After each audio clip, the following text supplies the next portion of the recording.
then we can get into the next team, which is going to be the Atlanta Hawks, which Cam is actually a Atlanta native, Hawks fan, Yeah. diehard. So we'll get into the Hawks then. So this team finished eighth last year, and then won their playing game against the Miami to move up to the seventh seed in the playoffs. Um, but we can do their rotation again, Ryan, if you want to knock that out. Yeah. So for guards on this team, they've got Trae Young, DeJounte Murray, Bogdan Bogdanovic, Kobe Buffkin, Patty Mills. For forwards, I've got AJ Griffin, DeAndre Hunter, Jalen Johnson, Sadiq Bey, and then bigs, Clint Capella, Onyeka Okongwu. I predict their starting five is going to look somewhat like Trae Young at one, DeJounte Murray at the two, DeAndre Hunter at the three. I went with Jalen Johnson at the four, and then Clint Capella at the five. Yeah, it'll be one of Johnson or Bay. I'm not Yeah. entirely sure which direction Snyder will want to go in, but it really just depends because one's going to give you defense and the other one's going to give you spacing. So it's kind of just what you value more. Yeah.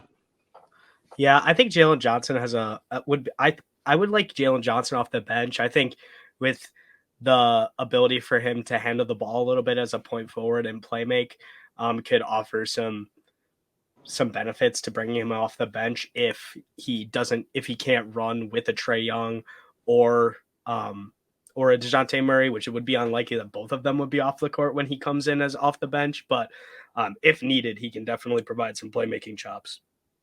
Um, yeah, I would agree. I think there's I just think Sadiq Bey, from what he showed in the playoffs last year and went down the stretch once he got to Atlanta, I think he's shows that he'll probably be the starter just because he provides a little bit more shooting, which is big for a Trae Young team, being able to sit in the corner and move around and run around on the wing as well. And he has a little bit of cutting in him. So I think it'll be a pretty good chance that he's the one that's starting at the four spot. Yeah, I think it'll be kind of similarly built to the Jazz teams that Quinn Snyder coached, where it was kind of just like obviously you got your two-man guards, and then the forwards are kind of like on the like more average end, because I know he used to run a lot of like Ingles and Bogdanovich at the four, which I think will be similar to us running Hunter and Bay at the four, three and four, just because we have Capella, who obviously he's not Gobert, but he's gonna give you like damn near 15 rebounds a game, and he's a good anchor, which Okongwu is as well, but he's obviously on the smaller side at like 6'8". Yep.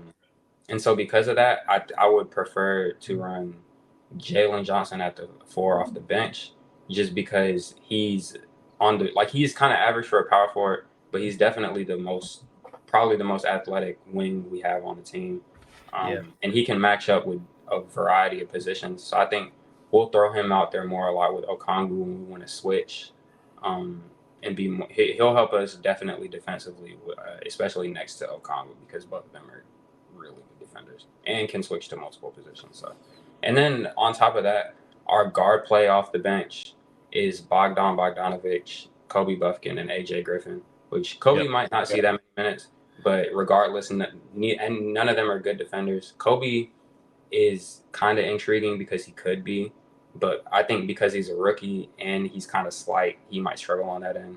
And Bogdan and AJ aren't good defenders at all at this point. So, yeah, I do like AJ Griffin's game though. I think as all of us, I'm really high on Jalen Johnson.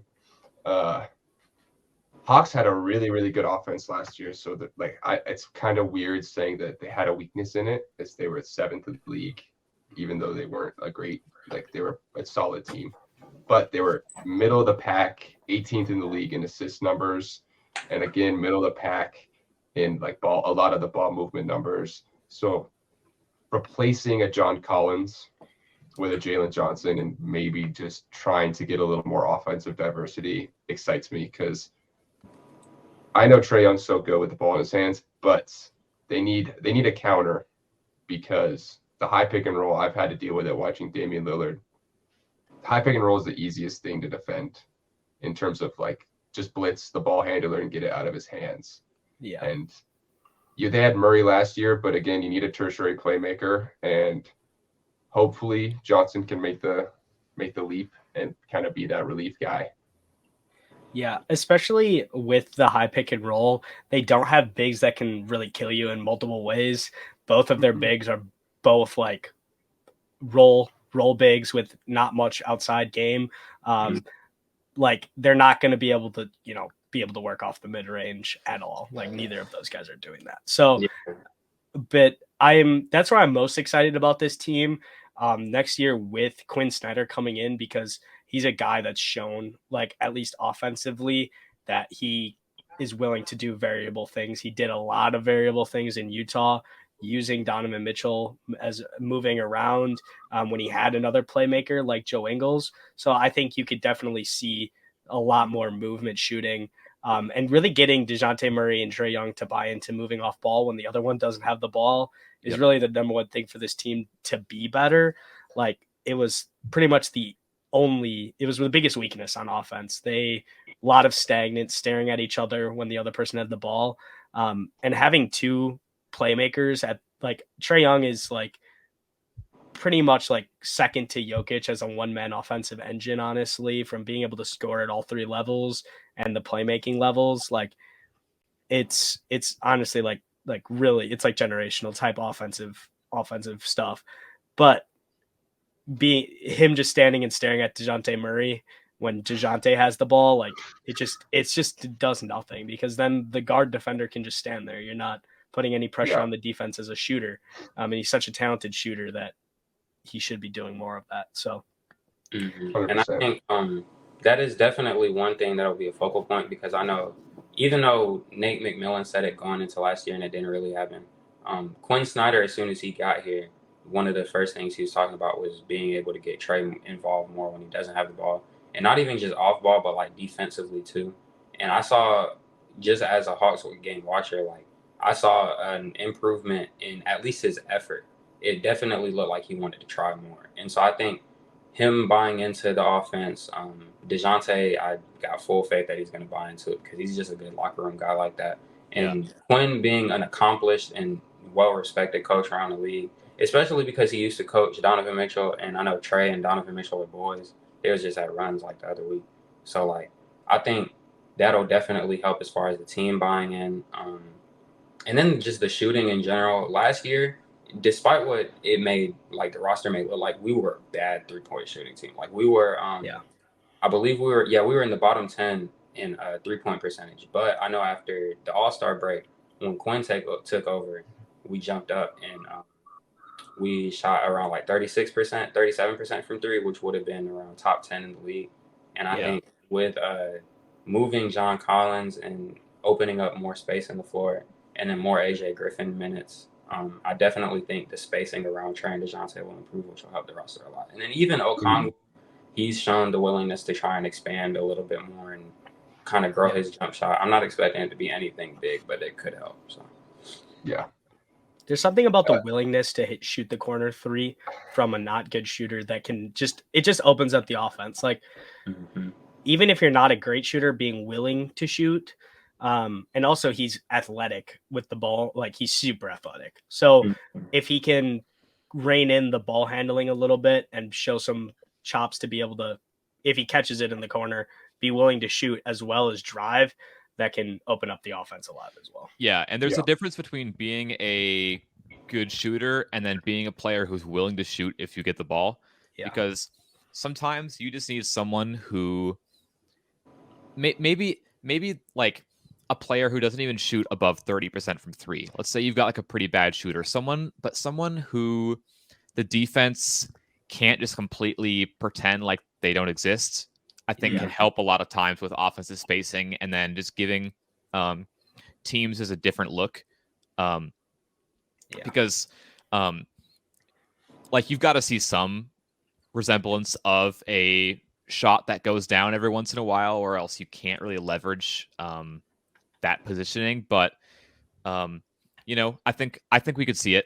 I'm pretty high on the Hawks, I'd say. I think what we saw from them after Quinn Snyder got there was really, really good, especially in that Boston series. I, all things considered, did not expect them to give Boston the fight that they did. No. I thought Trae Young he really impressed me in that series. And DeJounte Murray, even though he did get suspended for that one game, which is kind of stupid, I thought he was pretty good. Overall, Quinn Snyder, I think, had that team in really, really good shape offensively.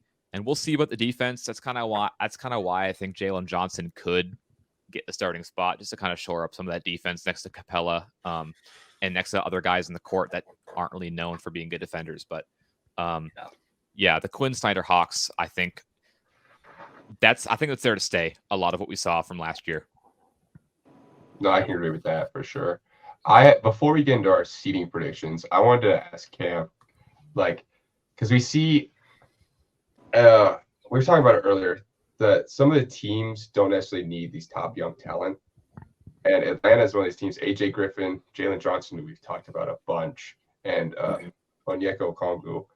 These are a lot of, in my opinion, glue guys that are, I think all three of them have a good chance to develop into really, really good glue guys. And my thing is just watching them, all their games, of the three, which of the three you think is going to stick? And do you think they have the potential to really put together the holes at the forward position for you guys? Honestly, I'm very confident in our young talent. I think they just need the reps, which Snyder is definitely more willing to give than Nate was, just going off of what I've seen. Okongwu, I think, is our center of the future. There's been talks about Capella getting traded, which one of the few things keeping that back for the past couple of years is just his relationship with Trey and the other locker room guys. But I know we were in talks with the Mavericks about trading Capella to them. The only thing that stopped that was we wanted Josh Green and or Jaden Hardy in their pick, and that didn't happen. If that Siakam trade ever happens, Capella is definitely gone, and I think we'll see. Yeah. Oh, yeah. But I think we're in that situation that Miami was with Hassan Whiteside and Bam. It's just kind of a matter of time thing. It just kind of sucks that Capella is such a good player for Trey and DeJounte. Yeah, I was going to ask about that actually, about the Siakam thing, because there was some noise about a potential Siakam to Atlanta trade. Maybe not being in the works, but maybe being. They definitely called about it. There were conversations that happened between the two teams. So what would your opinion just generally be on Pascal Siakam, and do you think what pieces would you what pieces are deal breakers for you, as far as if they're involved in that trade for Siakam? I don't want to see it happen. Okay. First off, I really like Siakam. I think he tends to get overlooked by a lot of players just because the Raptors are not the most exciting team. You don't see a lot of Siakam highlights, but yeah, I do think he's a very impactful player and would mesh well with Trey and DeJounte as far as, especially defensively. The only question is spacing. And so if we were to make a move for him, I don't really care about moving picks. I think picks are kind of overrated in today's NBA. Yeah, I agree with that. I would be okay with moving Jalen only because it's the same position and him and Pascal do the same things. And obviously, if we made the trade, that would imply that Pascal is willing to sign an extension. I wouldn't want to move Okongwu. I'd rather just move Capella, because I think Okongwu fits so perfectly for the modern day NBA 5, especially next to Siakam, who is a bigger, lankier defensive four. I think they would mesh perfectly together. And we need as much spacing as possible if Siakam's on the team. AJ, I'm iffy on, because I'm honestly high on AJ. I think he has the upside to develop into it's kind of an easy comparison nowadays, but a Jaylen Brown type player. Not saying that he will, but I think he has the ability to. He might not even reach that on our team, but just because his skill set is so malleable as a movement shooter, and then he is athletic as well and has shown a lot of shot creating prowess, I would like to keep him, but I would understand if it meant giving him up. DeAndre Hunter could go. Even though I do, if as long as he's on the team, I want him to be successful, and I really want to see him that people always talk about every year. But at this point, I mean, he's 25, he's injury prone, he could go. Sadiq, if it meant we got to keep AJ, he can go. But if AJ had to go, Sadiq kind of gives similar qualities as far as a player. Yeah. So I think that would help lessen the hurt. And then Kobe Buffkin, I haven't seen enough of him to really have an opinion as far as like him being involved in a trade. But to go back to the young guys that I hope would stick, I think he does have a Jalen and AJ have a great chance of sticking, especially Jalen, just because of his positional versatility and his skill set. If you look at his playmaking numbers, they were through the roof, especially for his position. Like he offers a lot on that end that I think could be really used well. For sure. And AJ, his spot really just depends on what we do with Hunter and Bay because they're kind of holding up those minutes. Yeah. So if we do end up moving from Hunter, I think AJ has definitely got that spot solidified. And Kobe is just, I like him because he can play on ball and off ball. He's a great catch and shooter, and he has defensive tenacity. Even if he won't be a good defender out the gate, I think he will develop into one. So I could see him being our backup guard for a while until like maybe it's time to pay him because our owner is very cheap. But I could see him sticking as far as our backup guard. I think the Hawks are in a really good position if they do want to make a trade because they have 3 wings in AJ Griffin, Sadiq Bey, and DeAndre Hunter who are all like can do similar things. And like they're pretty much tiered. Like DeAndre Hunter's the oldest, Sadiq is the second oldest, and AJ Griffin's the youngest. So like you have 3 guys in similar, with Sadiq being 24, DeAndre being 26.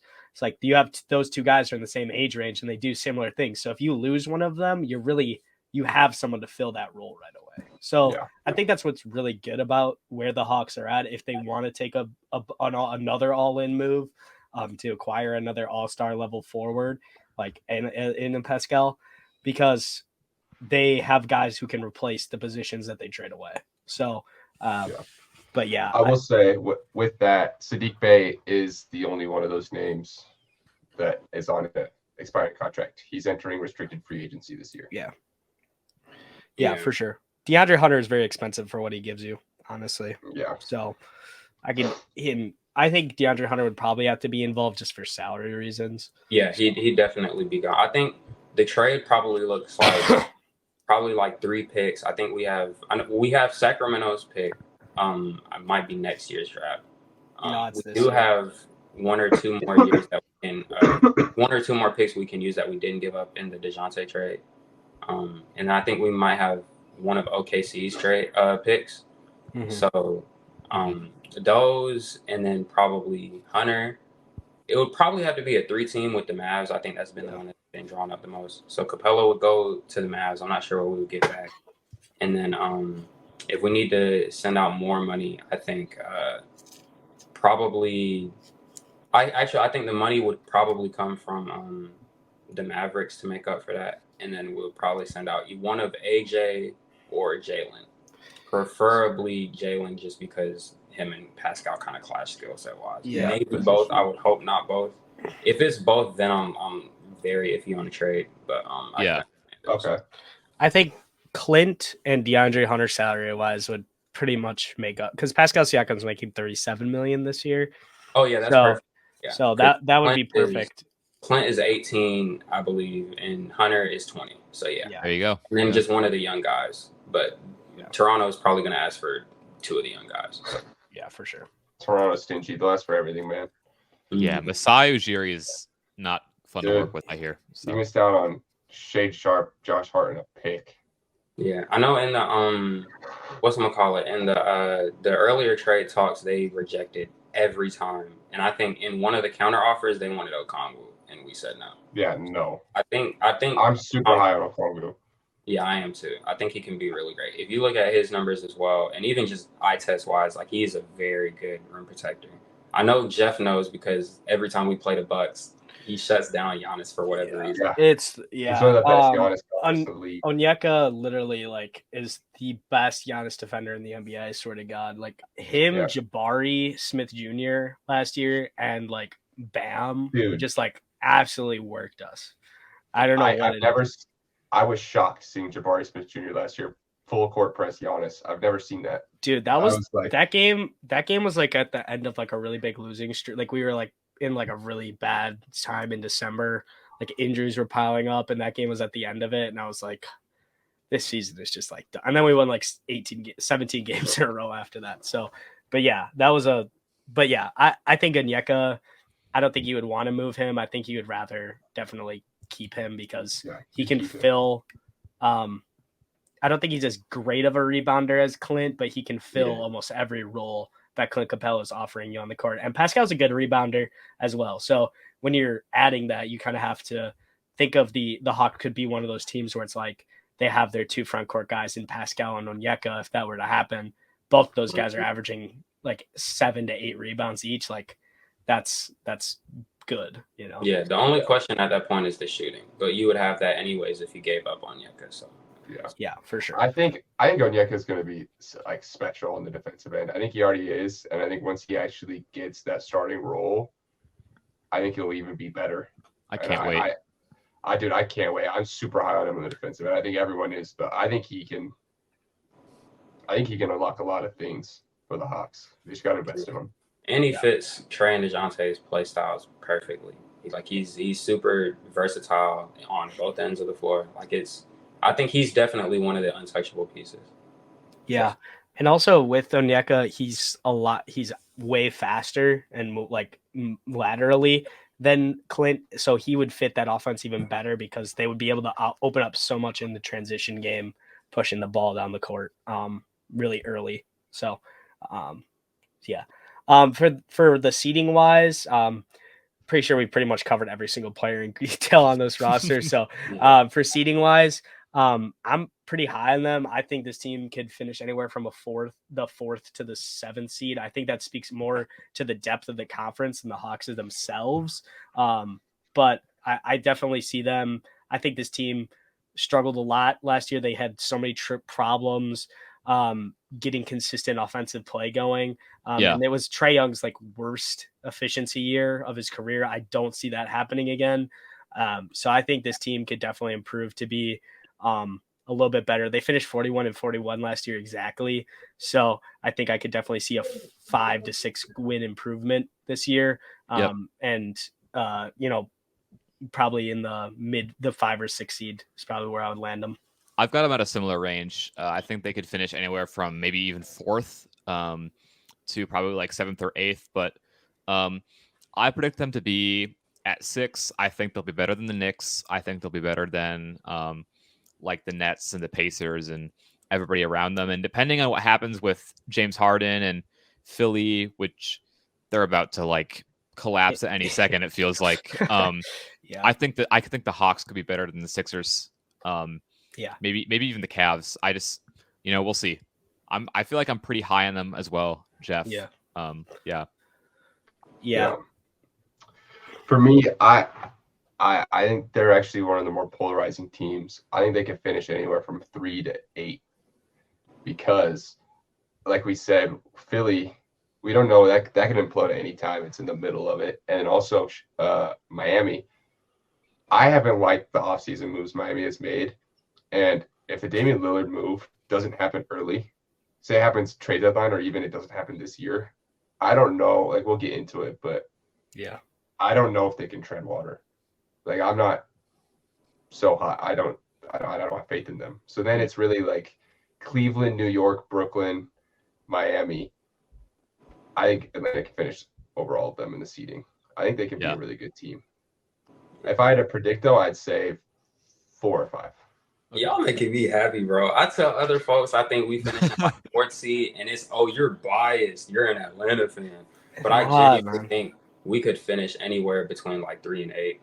I think we're going to be a lot more consistent this year because I don't know if y'all know, but there's a stat like we couldn't win or lose more than like 2 games in a row last year. Yeah. I remember that you guys were like 500 for like 2.5 months straight. Right. We finished 500. We were 500 in like every aspect. Like it was bad. But I genuinely like the only teams I think are definitively better than us. I like as far as the regular season goes are the Bucks, the Celtics, and I'll probably say the Cavs.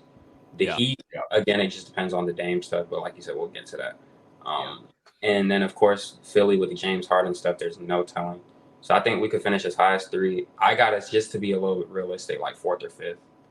It really does depend on the Philly situation. If they get robbed, then fourth, but if not, then probably fifth. And then, of course, Heat with Dame situation. But when it comes to the New York teams, Indy, Orlando, Toronto, Chicago, like I'm confident that we'll finish higher than them. Yeah. No, I agree. I think the East it's just changing so much this offseason. The landscape of it's gonna be a lot different. And even looking at the 5 through 8 seed this year, it was a 6-game difference between Atlanta and New York. And like Jeff said, a 6-game increase that's not shocking for Atlanta at all. I could see them increasing more than 6 wins. Yeah, And that puts them right at that 4 seed.